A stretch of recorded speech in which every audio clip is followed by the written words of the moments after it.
I've been an internet marketer for several years now. One thing I've noticed is that a lot of the marketers that create software products are the ones that end up having seven-figure businesses. So that's one of the reasons why you want to get into the software business. I'm not saying that you're going to have a seven-figure business or a six-figure business, but it is a very lucrative industry. Software products, they have a higher perceived value than all other forms of digital products such as ebooks, video courses, audiobooks, etc. And another advantage to getting into the software business is the barrier to entry. There's not much competition out there. If you create a software product that's, you're not going to have much competition with that compared to other forms of products. For example, if you write a how-to book on a certain topic, you're going to have lots of competition for that book. There's going to be lots of other people that's going to write something on similar topic. Okay. Now, this course will cover the following topics. It's going to cover how to come up with ideas for your software product, how to come up with the features to include in your software product, how to find software programmers to create your software product, and how to manage your project. Coming up with ideas for your software. So before you create a software product, you need to know what it's going to bring to the table. You need to know what problems it's going to solve, because that's what what software tools do, is that they solve problems or potential problems. Okay, so first let's start with ourselves. Okay, do you have a problem in your business or personal life that can be solved with a software tool? Because let's face it, if you have a problem, I'm pretty sure there's going to be other people out there with similar problems as you. Okay, so your problem is not unique to yourself. You must also know your target audience that you plan to sell your software to. So basically, it comes down to two things.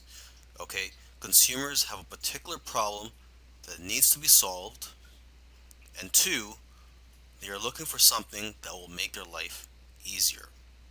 Okay, you can also look at social media, forums, and your customer base to get an idea of what types of problems your customers or potential customers have and what they're willing to pay for. Because most of the time, people will tell you what they want, and if you give it to them, they will buy it. Okay, and oftentimes it's simply a matter of taking something that already exists and making it better, or expanding on the current software. So you got to ask yourself, what software out there has room for improvement? Okay, and you got to remember this: it's not about just creating and selling software products. There's a lot of money to be made in selling software products. Don't get me wrong, but it's also about knowing what software products to create. So that's why it's important to know your target audience and know what it's like to be in their shoes. All right, so let's talk about coming up with a list of features and details of what your software is going to include. Okay, you got to remember to keep it simple though, because it's not about how many fancy features and buttons that your software has. It's about how the software can benefit the user. Okay, because sometimes it's the most simple software that can become a best selling product. Okay, but before you can approach a software developer, you must have a list of features and details about the software product you plan to create. Okay, so to get ideas, you can look at other software products in a similar industry. And also, what you can do is go to a website called hotscripts.com. And this site includes programs and scripts in every popular programming language. So this is a great way for you to get familiar with the different types of software out there. And you could also read the reviews for the various software products on that site. And basically, the more knowledge that you have, the better the software you can have developed. Now let's talk about finding software programmers for your project. Now there are various sites that you can go to find programmers where they will bid on your projects, and you can select the programmers based on the best price. But remember, you have to also make sure to select programmers based on their skills and how well you feel comfortable working with them. Okay, so I've listed a few sites, the most popular sites where you can find programmers. There's rentacoder.com, elance.com, scriptlance.com, and guru.com. And you can also go to coding forums or other types of forums where programmers hang out to find people that are passionate about creating software products. Okay, so now when you visit these sites where programmers could bid on your projects, you have to know how to present your project. So make sure to first view how other people are listing your projects and how they are describing them on these sites.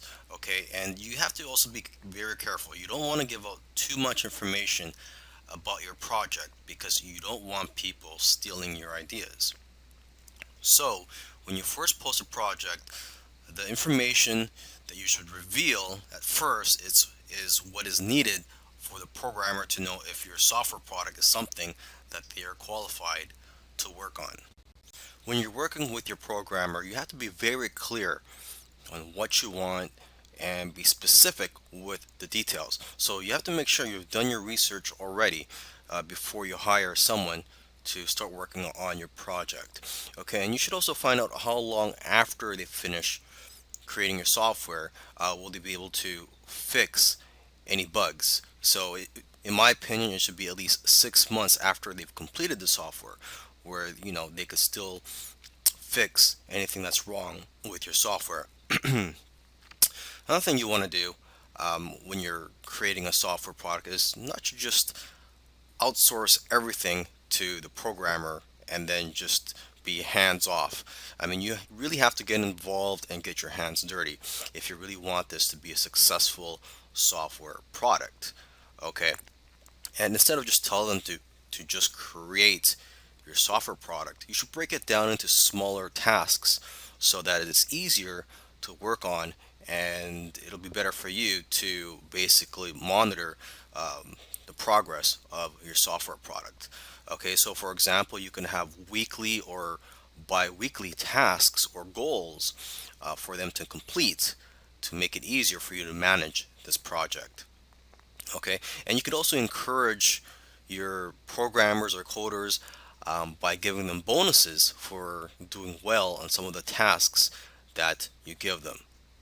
Okay, and you also want to let your programmers know ahead of time what your budget is so they know what to expect. And so with that being said, you shouldn't pay by the hour because it's hard to track the actual hours that they work, and that only encourages people to take their time on your project.